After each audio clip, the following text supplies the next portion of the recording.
students, welcome back to the video series of Python programming. I am your instructor Shweta Yagnik, and today we are going to see dictionary data structure of Python.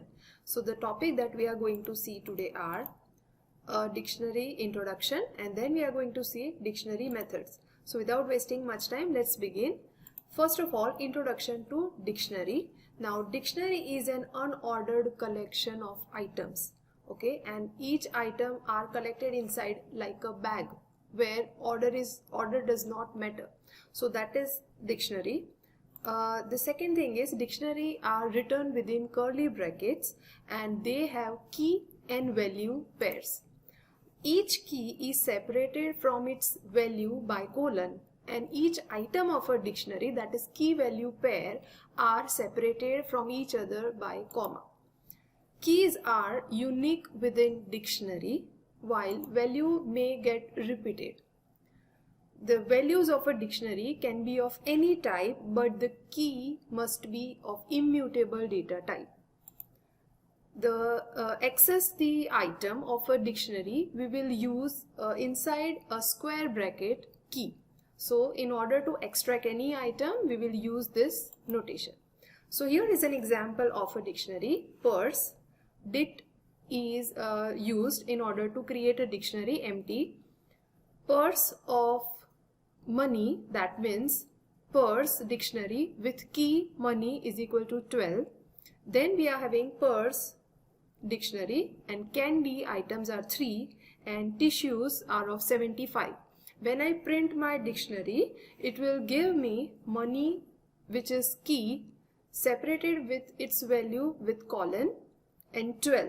Now this is key value pair, that is money is 12 and separated from next item by comma. So this is how dictionary works. Now if I want to print the purse candy, what is the value of candy, how many items of candy are there in my purse, then it will print like this. So this is how we can extract any of the items of dictionary. In order to manipulate any of the item of dictionary, I can use plus sign. So that is the example given over here, purse, and within purse dictionary, if I want to manipulate or increase the value of candy, I can extract that item using square bracket and plus 2. So that is how we can update the item of a dictionary. Now let us compare two data structures of Python, that is list and dictionary. Both are mutable, means once we have declared the data structure list or dictionary, afterwards we can update it. But the difference is that dictionary use keys to look up the values, while list use indexing. So here is an example of list and dictionary. We have declared over here LST list, then we have appended 21, 183, then we have printed the list. Okay, index of 21 is 0 and index of 183 is 1. If we want to extract first element, we will use index 0, and in case of dictionary, we will be having key and values. So here the key for 182 value is course, while age is the key to indicate to extract 21 value. So if I want to extract age, I'll be using key age, okay, and I can update it also. So next we will see the dictionary membership check. If I want to check whether particular key is a part of dictionary or not, I'll be able to check it with the help of in operator. So this is the example. If I want to check course in my dict, then it will return true because course is valid key of a dictionary, while gender is not a valid key of the defined dictionary. Now we will see some of the methods supported by dictionary. Those methods are clear, that removes all items from the dictionary. Another method is copy, that returns a shallow copy of a dictionary. We will see practically what is the exact meaning of shallow copy. Then we are going to see the from keys, returns a new dictionary with keys from a sequence and values from the value specified. Okay, it defaults to none and it is optional. Now get key and value, this returns a value of a key if the key does not exist inside the dictionary, it will return the value. If value is not specified, which is optional, then it will return none.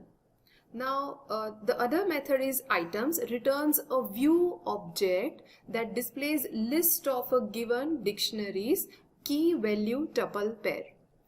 Keys function will return a view object that displays a list of dictionary's keys, and value will return a view object that displays a list of dictionary's values. So now let us see practically how to use these methods. Let us explore the first method, that is clear. Before that, we are going to define one dictionary called D.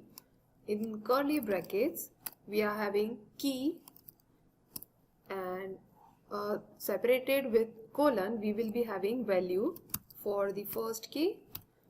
2 is the key and its value is string 2,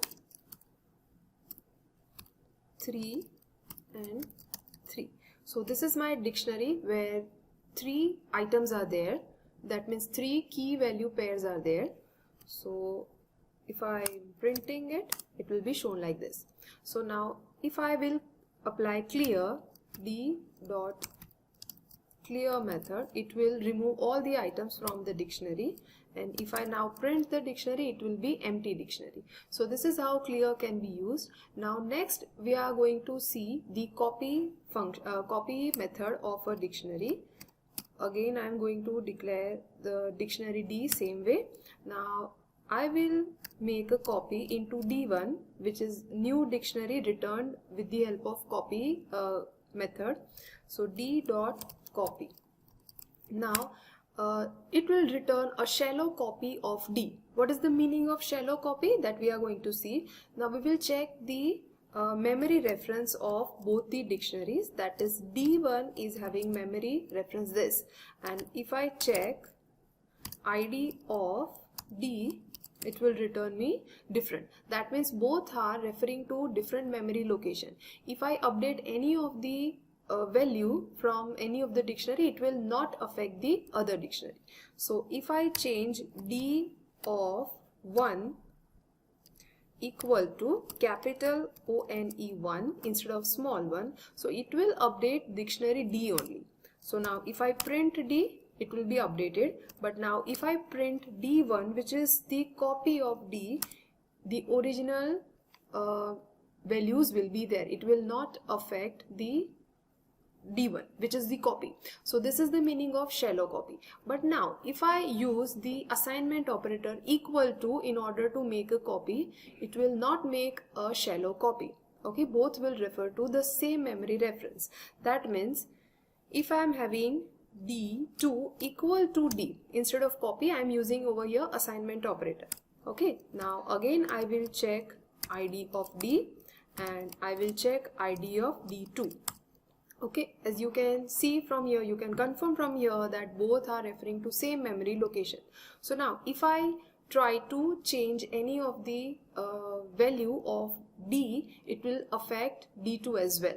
So now I will modify D of 2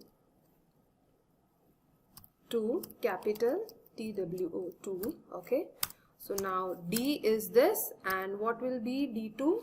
It is same. Okay, so this is the meaning of shallow copy and difference between using the copy method and assignment operator. We will see from keys method of a dictionary, which will return a new dictionary from a given sequence. Okay, so we are see practically how to do that. We will have keys list as A, E. This is the list of vowels. O and U. Fine. So this will be our keys into our new dictionary. So now I'll be having name dict and I'll be using dict dot from keys, and within that I'll be specifying keys which is a list which will turn as a keys of my new dictionary. So now if I print my dict, or first of all I will type the data type of dict, it will return me a dictionary which is a dict. Now if I print, it will print with the all keys which we have specified in keys list, and values are defaulted to none as we have not specified. If we want our keys to be initialized with some specific values, then we will be using over here, suppose vowel. So this will be the value of our keys. So now let's print. So all the keys are defaulted to the string which we have specified. This is how we can create a new dictionary from keys. Now we will explore our next method, that is get. So if I want to extract any of the value of the given key in a dictionary, I'll be using square bracket, okay? But the problem which is faced using this methodology is, suppose I'm giving a which is existing key, it is going to give me the value. But if I specify something with the key which is not existing, then it is going to give me key error. If I want to get rid of this, I'll be using get method of the dictionary. So here I'll be using dict and get, I'll specify a which is existing key, so it is going to give me its value. But now if I specify over here z which is not existing key, then it is give me this, it will not give me the error.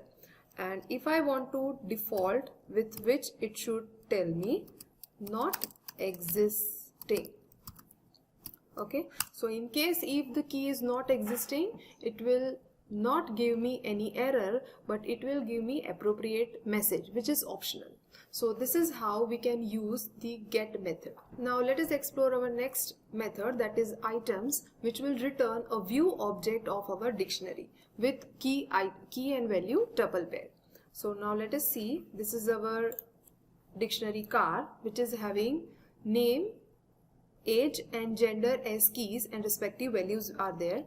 Now if I say x equal to car dot items and then this, okay? So this is the view object which will return the key and value tuple pair. Now if any of the value of the dictionary is changed, the view object will get changed. So if I update any of the value of the existing dictionary, suppose name equal to ABC, okay? Now if I again display the view object x, it will reflect the change. Now my name initially was XYZ, which is updated to ABC. Similarly, we are having keys method which will return the keys of a dictionary. So here it will return y equal to car dot keys. So y is a view object which will store all the keys. So let us explore what is y. It is having name, age and gender. Now if any of the value of the original dictionary is changed, then it will be reflected to its view object. So if I update car, I'm using over here update method and I'm adding one more key value pair, that is subject is equal to Python. So this is new key value updated into my original dictionary car. So yes, I have to use over here colon. So now my car is having one more key value pair. Similarly, if I display now view object y, it will also have the new key which we have added. The very similar function is values. So if I specify over here car or r equal to car dot values, and r will be the view object which will have the list of all the values of a given dictionary. If I change any of the dictionary's key value, then it will be reflected by the view object. So if I update car and gender to female, then now car is having gender female. Similarly, if I want to print the value of r, it will be also reflected. So that's it for this session. I hope you have enjoyed the content that we have covered today. In next session we are going to explore more functions and methods of a dictionary, and we are also going to see how to iterate over dictionary. So till then, keep learning, and thank you for watching the video.